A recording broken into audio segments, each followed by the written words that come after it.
Olá, amigos, bem-vindos ao ambiente virtual da Casa de Francisco. Que sejamos todos muito acolhidos, envolvidos pela espiritualidade amiga da nossa casa, que continua trabalhando em nosso auxílio. Bom, hoje o nosso estudo será conduzido pela companheira Denise Rocha, do Grupo Espírita Leôncio de Albuquerque, o GELA, com o tema Vinde a mim. Nós sugerimos àqueles que quiserem colocar uma garrafa ou um copo com água para que enquanto o estudo transcorra e estejamos todos envolvidos por essa atmosfera edificante, que essa água possa ser fluidificada pelos amigos do plano maior. E para darmos seguimento, aqui ao início da nossa reunião, preparando o nosso ambiente, vou fazer uma leitura de uma página do livro Caminho, Verdade e Vida, psicografado pelo saudoso Chico Xavier, ditada pelo Espírito Emmanuel. A página intitula-se Tempo de Confiança. E disse-lhes: onde está a vossa fé? Lucas capítulo 8, versículo 25. A tempestade estabelecera perturbação no ânimo dos discípulos mais fortes. Desorientados ante a fúria dos elementos, socorrem-se de Jesus em altos brados. Atende-os o mestre, mas pergunta depois: onde está a vossa fé? O quadro sugere ponderações de vasto alcance. A interrogação de Jesus indica claramente a necessidade de manutenção da confiança, quando tudo parece obscuro e perdido.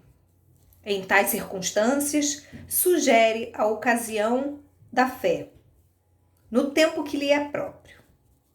Se há ensejo para o trabalho e descanso, plantio e colheita, revelar-se-á igualmente a confiança na hora adequada. Ninguém exercitará otimismo quando todas as situações se conjugam para o bem-estar.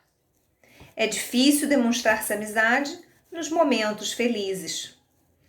Aguardem os discípulos naturalmente oportunidades de luta maior, em que necessitarão aplicar mais extensa e intensivamente os ensinamentos do Senhor. Sem isso, seria impossível aferir valores. Na atualidade dolorosa, inúmeros companheiros invocam a cooperação direta do Cristo, e o socorro vem sempre, porque é infinita a misericórdia celestial. Mas vencida a dificuldade, esperem a indagação: onde está a vossa fé? E outros obstáculos sobrevirão, até que o discípulo aprenda a dominar-se, a educar-se e a vencer serenamente com as lições recebidas. Então agora, meus irmãos, vamos fechar os nossos olhos e com as nossas mentes e corações serenos, vamos elevar a nossa prece a Deus, nosso Pai Criador, de infinito amor e bondade, ao nosso Mestre Modelo Jesus e a todos os amigos do plano espiritual que nos auxiliam, para agradecer inicialmente ao dom da vida, agradecer a nossa saúde e agradecer a oportunidade de aqui estarmos para meditarmos mais um pouco sobre os ensinamentos do Mestre, para acalmarmos ainda mais os nossos corações, para que possamos, ouvindo uma palestra edificante, asserenarmos os nossos medos, as nossas ansiedades, as nossas inquietudes. Pedimos ao plano maior que olhem pelos nossos irmãos que estão passando pela prova da doença, por aqueles que também estão sofrendo não só as dores do corpo, mas as dores também da alma, que possam ser envolvidos e que todo amor e fraternidade que ora sentimos possam alcançá-los, auxiliando-os nesse momento difícil. Pedimos a todos que fiquem conosco, nos envolvam e nos protejam, hoje, agora e sempre. Que assim possa ser.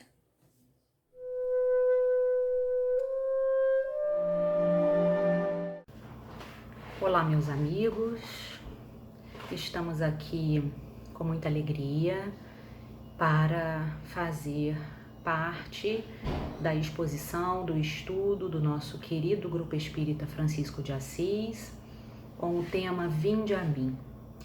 Que nós possamos nesta hora, que nos dispomos a participar do estudo, compor essa rede, irmanados nesse ideal que a doutrina espírita nos contempla, a nossa encarnação, iluminando os nossos caminhos das nossas vidas, entrar na melhor vibração possível, confiantes na certeza de que nós não estamos e não estaremos desamparados. Então, que nós possamos alimentar ou criar ao nosso redor, bafejando o nosso psiquismo, os nossos lares, envolvendo os nossos amores nas melhores vibrações, nas melhores energias, a fim de que essa nutrição seja cada vez mais constante nas nossas vidas. Como nós dissemos, o nosso tema é Vinde a mim. No Evangelho segundo o Espiritismo, e eu sei que o Grupo Espírita Francisco de Assis faz o estudo sistemático do Evangelho, que é essa fonte morredoura para todos nós da verdade, da vida abundante, do melhor, eu digo que é o melhor plano de carreira das nossas vidas, especialmente, não é o nosso tema hoje, mas eu costumo brincar dizendo que o capítulo 15 do Evangelho, nós vamos falar disso, que é fora da caridade não há salvação. Só esse título já nos diz que esse é o melhor plano de carreira das nossas vidas, né? Quando a gente pensa já sob a ótica da imortalidade, que nos abre horizontes completamente diferentes para a construção dos paradigmas e dos parâmetros dos nossos pensamentos, inspirando as nossas palavras e também as nossas condutas, a gente não tem dúvida de que esse é o caminho. No Vinde a mim, que está inaugurando lindamente o capítulo 6 do Evangelho, Cristo Consolador, nós encontramos essa passagem de Jesus, que é um momento sublime, né? Mais um dos momentos sublimes da sua peregrinação aqui na Terra, que foi quando ele cantou o Sermão do Monte. E nesse Sermão do Monte, ele também canta as bem-aventuranças. Ele nos fala, nos recomenda irmos a ele. E nós encontramos essa passagem no Evangelho de Mateus. O Sermão do Monte está lá no capítulo 5 de Mateus. E no capítulo 11, versículos 28 a 30, é que ele fala: Vinde a mim, todos vós que estáis cansados, sob o peso do vosso fardo, e eu vos darei descanso. Tomai sobre vós o meu jugo e aprendei de mim, que sou manso e humilde de coração, e encontrareis descanso para vossas almas, pois meu jugo é suave e meu fardo é leve. Interessante que Jesus sabe que nós carregamos fardos. Ele sabe. Ele conhece as nossas almas e nós vamos nos socorrer de um dos materiais do nosso estudo e a autora fala isso. Ele é profundo conhecedor de nossas almas, muito mais do que nós já podemos nos ver. Então, essa é a passagem que nos inspira hoje, e qualquer que fosse o tema, sob a ótica de Jesus, nós encontraríamos em diversas fontes uma coerência inquestionável. Para o estudo de hoje, nós vamos nos valer dessa passagem. Esse texto, com essas palavras, está na Bíblia de Jerusalém, que eu utilizo aqui para os estudos, que é das edições paulinas. Nós vamos encontrar essa passagem, em todas as Bíblias e esses essas passagens evangélicas também na codificação, essa especificamente no capítulo 6 do Evangelho segundo o Espiritismo. Nós vamos nos valer então do próprio Evangelho, naturalmente, do Livro dos Espíritos. Vou fazer referência, conforme o tempo, de uma passagem, de uma palestra do nosso querido Haroldo Dutra Dias. E eu fico pensando como o Haroldo tem nos ajudado, como ele é um companheiro, né, que a providência divina nos envia e que já faz, né, já tem condições de fazer uso da tecnologia. Hoje nós estamos nas nossas casas ou nos trabalhos necessários, dependendo da nossa atividade, e nós podemos ouvi-lo de onde estiver, né? Ou ouvir outros companheiros, todos nós que estamos nos utilizando dessa ferramenta abençoada, mas ele tem, né, composto um manancial de temas e de recursos. E há alguns dias eu estava ouvindo uma dessas palestras e ele nos fala disso.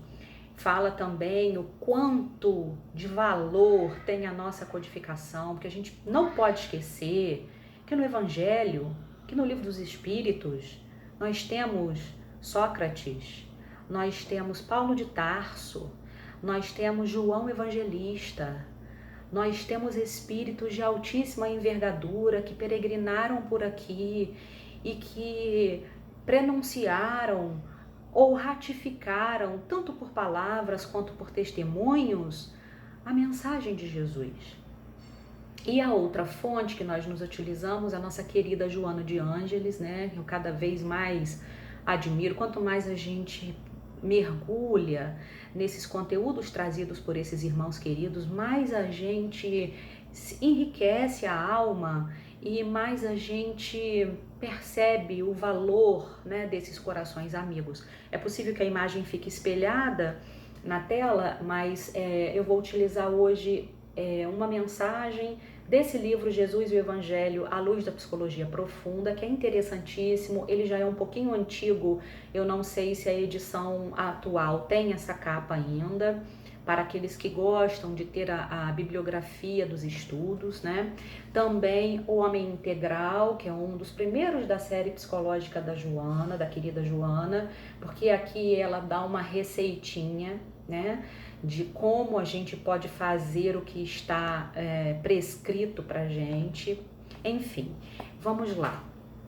No Evangelho, a gente já falou da passagem do Vinde a mim, e no Evangelho, o Espírito de Verdade, ele vem dizer que as dores humanas todas, elas podem ser mitigadas através dessa ida ao Mestre, nessa essência de amor que ele nos traz.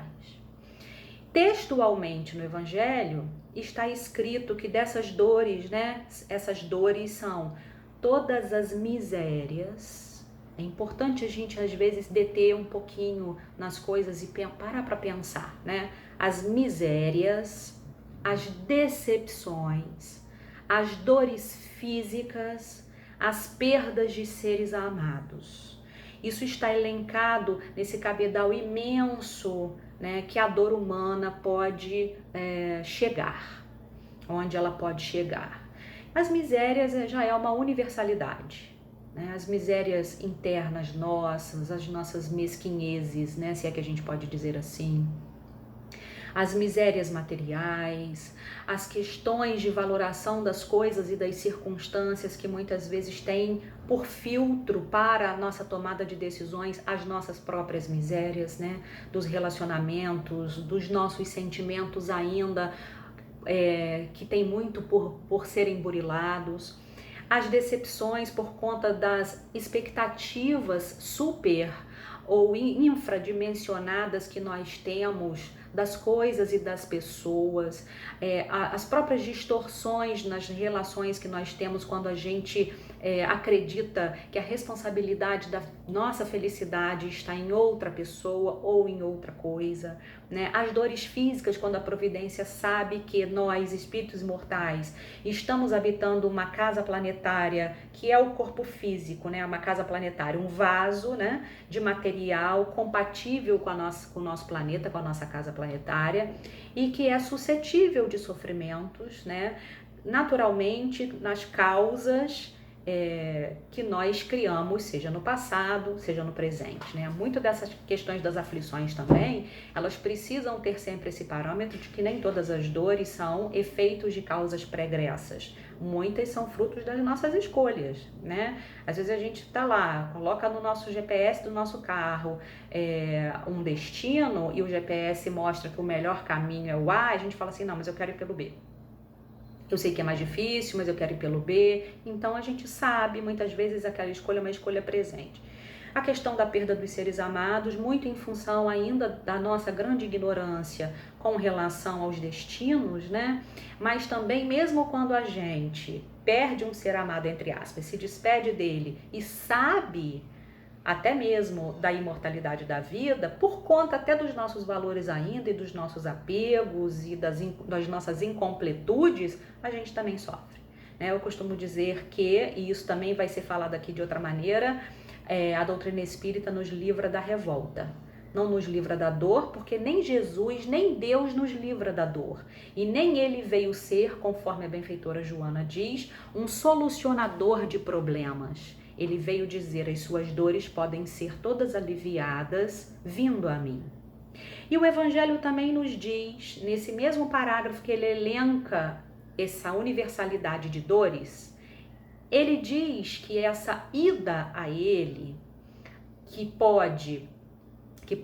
possibilita, né, melhor dizendo, esse consolo, esse alívio, esse descanso, que ele sabe que não é fácil a nossa peregrinação na condição de espíritos imperfeitos que somos, e nessas imperfeições estão aí duas grandes raízes, que são orgulho e egoísmo, né, e que faz a gente ter uma visão ainda incompleta da vida abundante que ele veio também anunciar. Diz que existe uma única condição para isso. E aí é que está o pulo do gato dessa mensagem. A única condição para que a gente vá buscar esse alívio, consiga e abra esse canal, possibilite que isso venha, porque muitas vezes não é porque a vida não nos traz, não, a gente é que não enxerga, a gente é que não permite buscar. Às vezes, por incrível que pareça, a gente está numa situação de sofrimento que a gente reconhece que é de sofrimento, mas a gente está de tal forma simbioticamente ligado ali que a gente não se movimenta para sair dali. A gente tem medo do novo, às vezes tá ruim, mas podia ser pior, então a gente não confia, né? Igual a parábola dos talentos, do servo que enterrou por medo o talento que o Senhor deu e devolveu a mesma coisa. Ele não foi multiplicar o talento.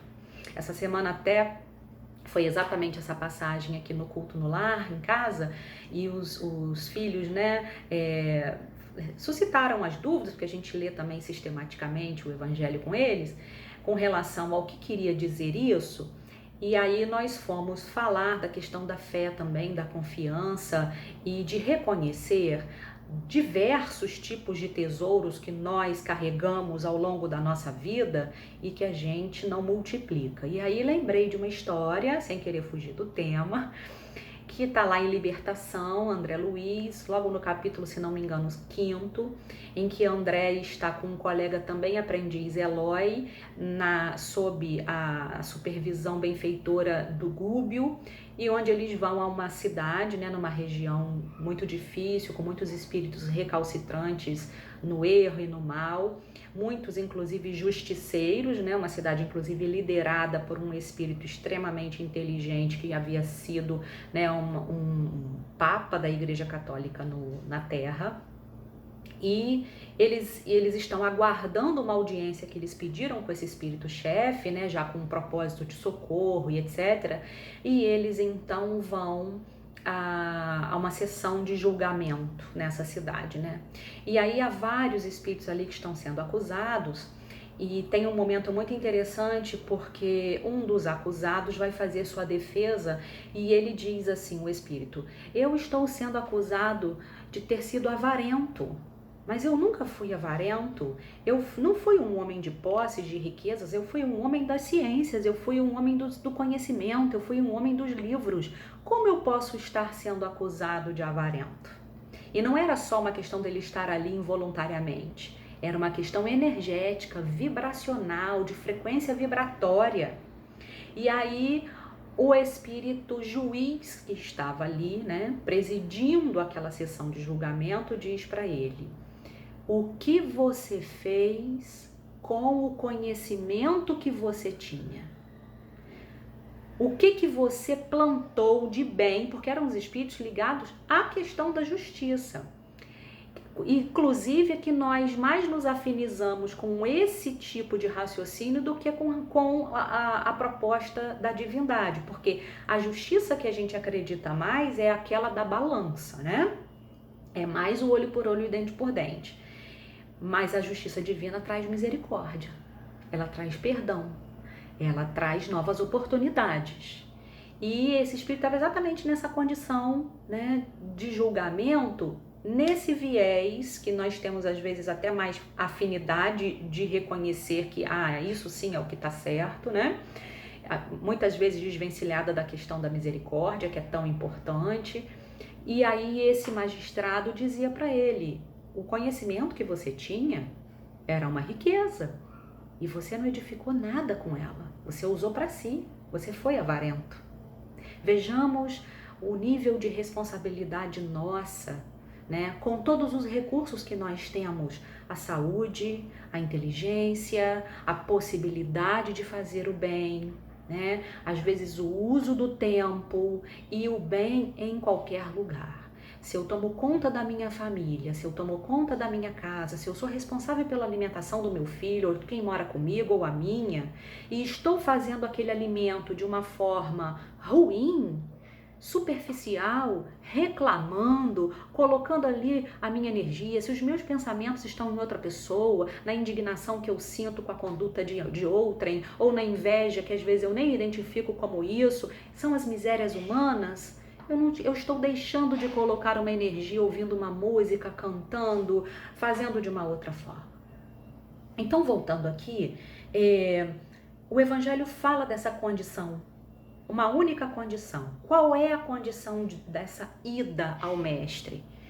Observar a lei divina que apenas impõe como dever o amor e a caridade. Então a única condição para a gente ir, porque o vinde a mim, ok, a gente já leu aqui, está lá em Mateus, está no Evangelho, é muito bonito, é um momento lindo de Jesus, mas como ir? Como é que a gente vai a ele? Veja também que todas as palavras são tão pertinentes. Ele não diz assim: eu vou até os aflitos e vou aliviar. Ele diz: venham, façam o movimento de virem a mim. Façam isso, façam a sua parte, as suas partes, né? Aquilo que compete a vocês.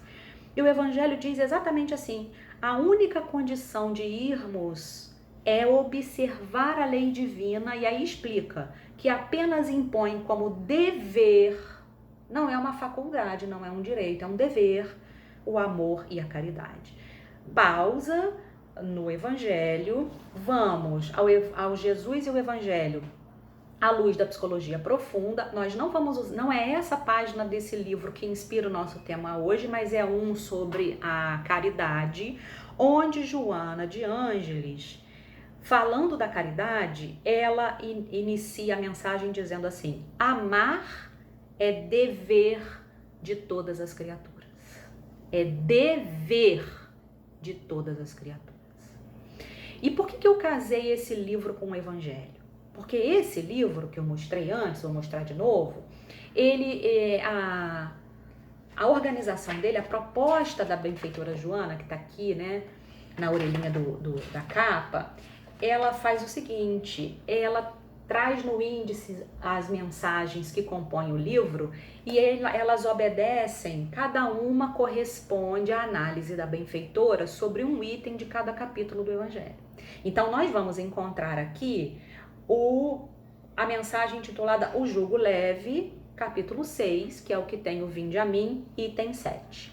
E aí, olha que interessante que o item 7 do Evangelho, onde é o Espírito de Verdade, numa mensagem escrita em Bordeaux, na França, as outras são em outros lugares, também na França, mas em outras cidades, diz o seguinte: o Espírito de Verdade, no item 7, recomenda que nós extirpemos das nossas almas doloridas a impiedade, a mentira, o erro, a incredulidade, e diz textualmente que tudo isso são monstros que sugam o nosso mais puro sangue e que nos abrem chagas quase sempre mortais.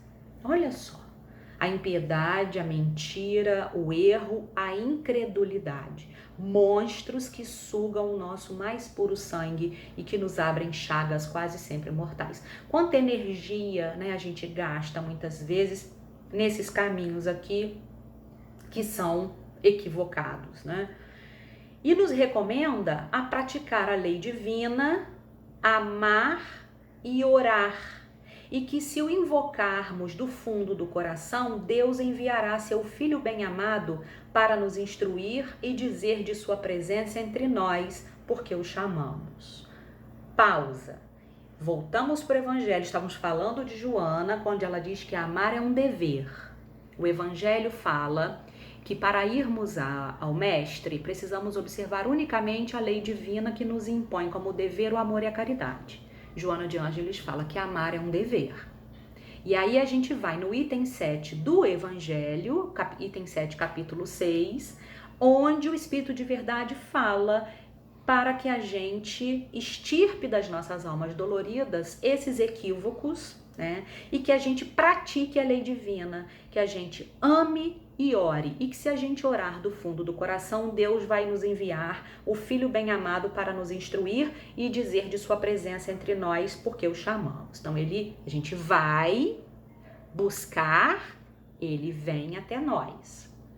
Aí a gente volta para Joana, exatamente na página sobre o jugo leve, onde ela diz que o grande médico das almas nos conhece em profundidade e nos apresenta uma terapia recuperadora dos nossos erros, daquilo que faz as nossas almas ficarem doloridas, e nos oferece, além de uma terapia recuperadora, nos oferece também uma terapia libertadora para que evitemos novos comprometimentos.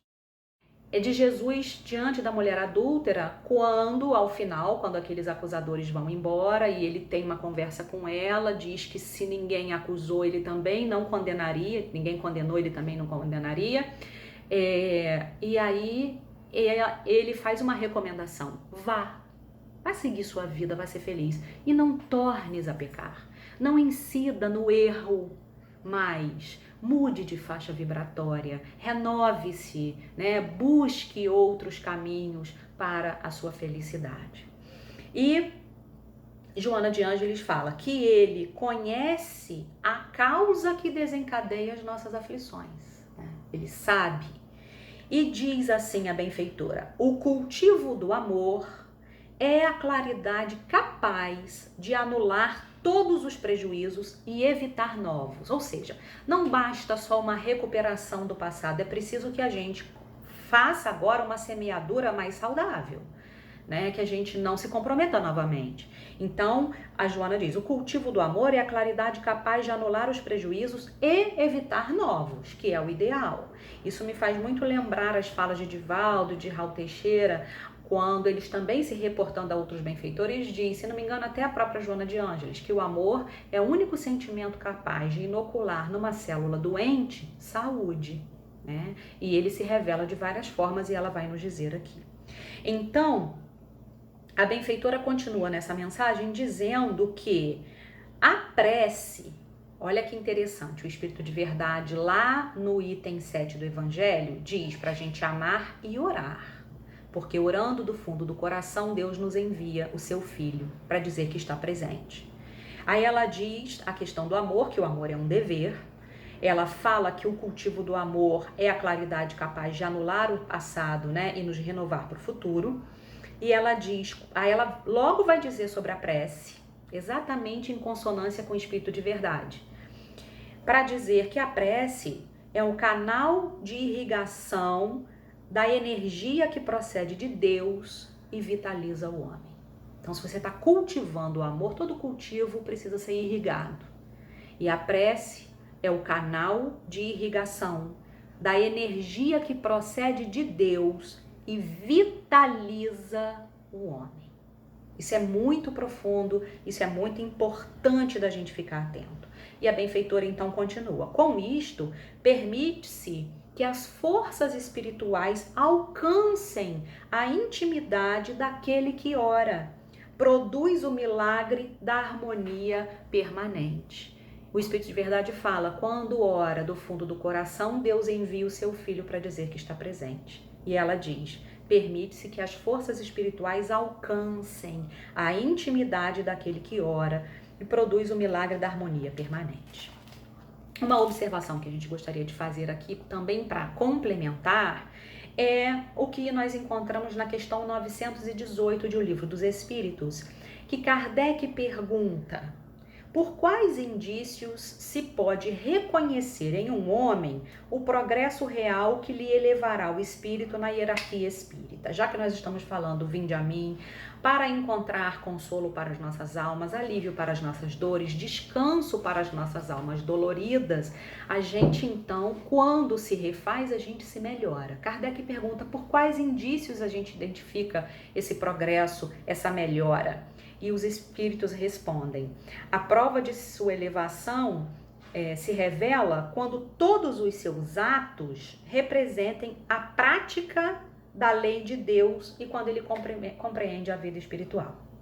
Vejamos a prática da lei de Deus. Evangelho, para o alívio das nossas dores, só existe uma condição que se impõe como dever a observação da lei divina, que é amor e caridade. Então vejamos, nós não vamos conseguir alívio para as nossas almas de uma forma efetiva, nem cura para as nossas dores, tratando a causa de uma coisa que seja externa. Ela precisa ser interna, ela precisa ser fomentada dentro de nós. O reino de Deus não tem aparências exteriores, ele está dentro de cada um, e isso é uma coisa importante. Estava estudando conteúdos para o curso de magnetismo e assistindo uma palestra da Ionara Rocha, quando ela faz uma comparação entre a medicina ocidental e a chinesa. E aí, de uma forma muito simples, ela inclusive explica isso. Ela vai dizendo como faz e fez sentido, né, tanta rejeição aos espíritos que vieram falar das curas através do magnetismo, das irradiações. E ela disse, nós temos uma cultura de tratar a consequência e não a causa, e continuamos assim. O que é a reforma íntima? O autoconhecimento é o tratamento das causas e não das consequências. Então, para irmos a Jesus e realmente termos o nosso fardo aliviado, né, termos as nossas dores aliviadas, que é através da compreensão do propósito de cada uma delas para um objetivo maior e que fomenta em nós uma alteração da nossa conduta, do nosso comportamento por conta de uma alteração anterior do nosso entendimento da vida, de que ninguém vai passar por aquilo que não tiver que passar. Nós passaremos por todas as dores que forem necessárias ao nosso aprimoramento. Nós sabemos o quão difícil é muitas vezes termos resignação suficiente para passar por caminhos às vezes muito doloridos, mas quando a gente compreende, conforme a questão 918 do Livro dos Espíritos, a questão da vida espiritual, né, da nossa origem, tudo isso muda o nosso paradigma. Muito bem, a benfeitora então vai nos dizer que a questão de termos sombra predominante, ela é compreensível. Nós somos espíritos imperfeitos, nós ainda estamos mais egoístas do que altruístas e que isso deriva dos nossos instintos primários. Mas enquanto nós não diluirmos essa densidade, nós vamos permanecer na escuridão e não vamos nos dar condições de vermos novos rumos. E nós estamos ansiosos por esses novos rumos, né? Nós estamos hoje vivendo uma situação de angústia com a pandemia presente no mundo, tentando manter a serenidade, cultivando a prece, fazendo o culto no lar, mais vezes até, tentando olhar para dentro de nós. Estamos, muitos de nós, na prova de fogo de um convívio que ficou às vezes mais estreito e às vezes mais prazeroso, para muitos mais difícil, depende da circunstância de cada um, mas com oportunidade de profundas reflexões. Estamos às vezes constatando quanto a gente tem tantas coisas e precisa menos delas, e precisa mais olhar para dentro, cultivar mais a paciência, né? Dar menos campo para as irritações, tudo isso que nos consome energia, consome saúde, consome tempo de felicidade.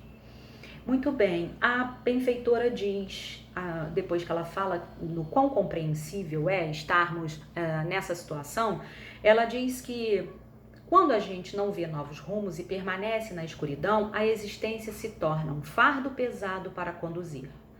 E que aí nós abraçamos bastante tormento mental e conflito de consciência.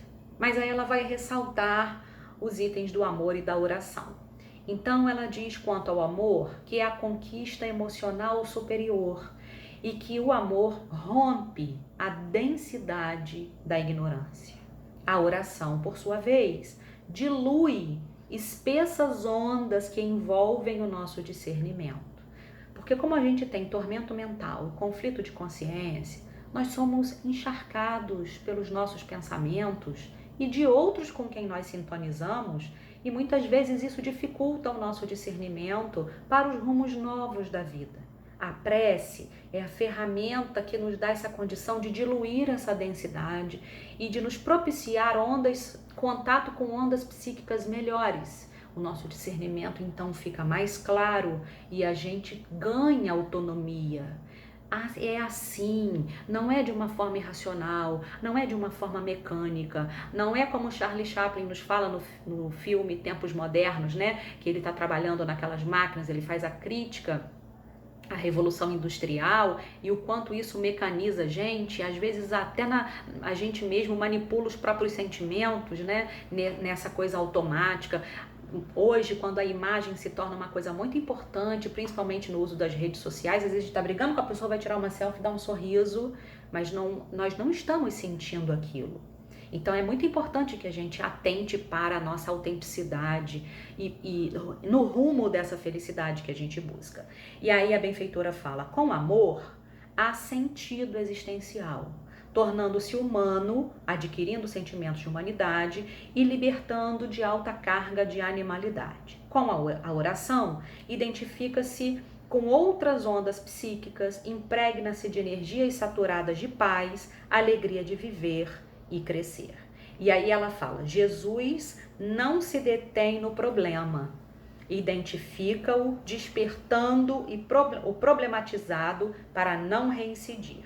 Ele nunca se apresentou como um solucionador de problemas, mas ele convidou a todos a fazerem a sua parte e a se responsabilizarem pelos seus deveres. Ou seja, ele aponta rumos efetivamente transformadores. Ele não nos vende ilusões, ele também não nos humilha com a nossa pequenez, mas ele aponta rumos para que a gente faça o nosso movimento, tenha o mérito dessa vitória sobre nós mesmos, nessa ida até Ele, cujo caminho é observar a lei divina que se dá através da prática do amor e da caridade. Essa é a mensagem.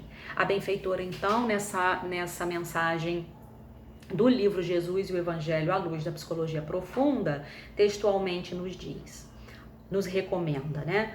ante os desafios mais vigorosos e as situações mais inclementes, não desistir dos ideais de beleza, não ceder espaço ao mal, não negociar com as sombras, permanecendo-se verdadeiro, de consciência reta e decidido.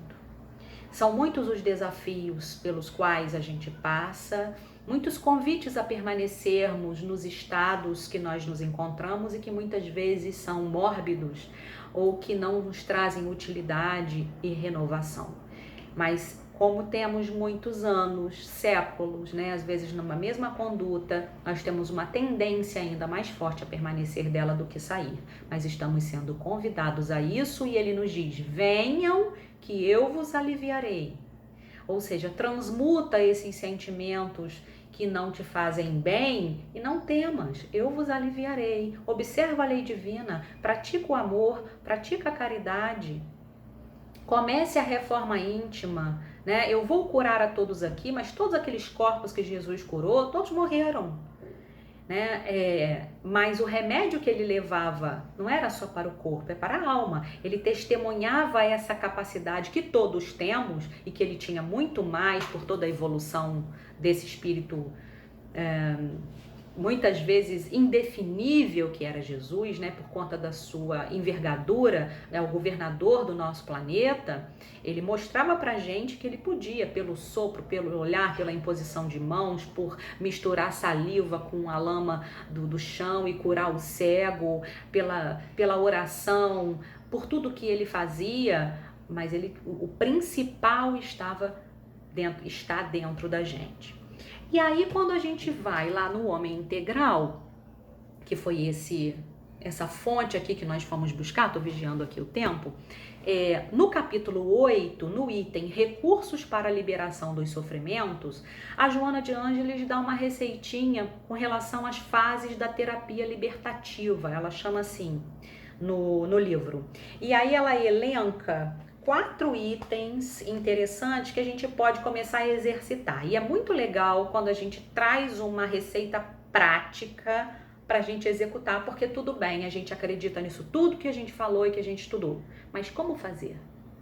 Como que isso se mostra na prática? Então ela recomenda o seguinte, ela nos fala o seguinte: item A, considerar todos os indivíduos como dignos de ser amados e tomar por modelo alguém que o ama e se lhe dedica, por isso mesmo, credor de receber todo o afeto. Então, na hora que aquele vizinho grita, né, expressa, nesses dias, por exemplo, uma ideia, uma ideologia contrária à sua, ao invés da gente xingar de volta, que às vezes a gente faz isso, ninguém precisa confessar, a gente tenta fazer esse exercício, considerar todos os indivíduos como dignos de ser amados e tomar por modelo alguém que o ama e se lhe dedica, por isso mesmo, credor de receber todo o afeto. Então, é filho de Deus, é nosso irmão. E ao invés de eu me irritar, eu vou ligar a TV, ou se não tiver alguma coisa com relação a isso, eu vou colocar uma música, eu vou cantar uma música, eu vou tomar um banho, eu vou ler uma coisa, eu vou fazer uma coisa útil, eu vou arrumar aquele armário que está lá. Eu não quero pensar nisso, porque ele é digno tanto quanto eu, como diz Gibran, o mais lindo poema que eu acho, a dádiva, né? Aquele que é digno de receber os dias e as noites, é digno de receber de vós tudo mais. Se Deus permite que ele esteja aqui, e que eu também esteja, porque nós somos todos endividados, é porque existe um propósito, e somos todos dignos, né? E aí ela vai explicar, ela diz que o ato de ver bem as demais pessoas torna-se um hábito terapêutico preventivo para apagar incêndio do pessimismo, da maledicência, da inveja, da calúnia. Vejamos como é importante.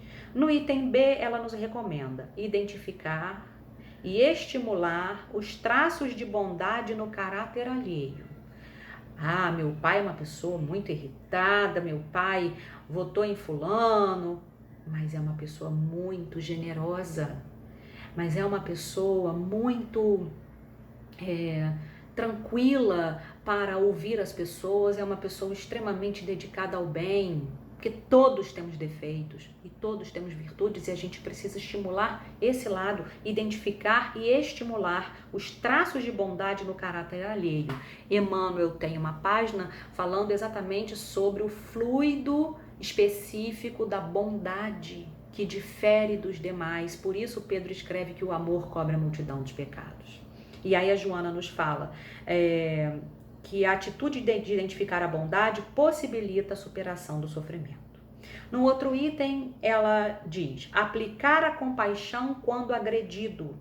Isso impede a sintonia da cólera, impossibilita a instalação de enfermidades nervosas e distúrbios gastrointestinais e outros. Olha, que coisa interessante, ela fala inclusive na esfera física. Quando a gente for agredido, que é muito difícil, às vezes a gente ter compaixão, tenhamos compaixão, vamos nos exercitar para isso, né? E o item D, o amor deve ser uma constante na existência do homem, que se revela através da ordem, da beleza, da harmonia, da renovação, do progresso e da vida. Ele age nas causas, não nas consequências. Já estou aqui estourando o tempinho, vamos terminar. Ele age nas causas e altera as manifestações, mudando as estruturas dos conteúdos negativos quando se exteriorizam. O amor instaura a paz, irradia a confiança, promove a não violência, estabelece a fraternidade, é o motor da ação bondosa, desdobra a generosidade e estimula a paciência. E a benfeitora finaliza dizendo que ao lado da sabedoria, o amor é a expressão da mais relevante conquista humana. Então nós temos esse caminho como meta, esse ide ao mestre, essa ida ao mestre, que é essa peregrinação nossa na terra, na observância, através da observância da lei divina, que se dá com o amor e a caridade, a gente vai peregrinar rumo a esse grande médico que nos há de curar, que nos aponta os caminhos da cura, que nos promove a verdadeira paz e a verdadeira felicidade, com alegria, com ânimo, com bom ânimo, como ele mesmo nos recomenda. Meus amigos, que a mensagem possa ser útil para as nossas reflexões. Vamos fazer a nossa prece. E aproveitando a ambiência construída pelas lições do Evangelho de Jesus, que agora escutamos, vamos juntos, num sentido de gratidão enorme ao Pai de amor que nos criou, ao Cristo que nos conduz e aos amigos espirituais da Casa de Francisco que nos amparam, dizer sempre um obrigado. Mas te pedir também, Mestre Jesus, que nos ajude no fortalecimento de nossa fé, nesse momento onde precisamos abrir os corações para receber mais fundo as lições do Teu Evangelho de amor.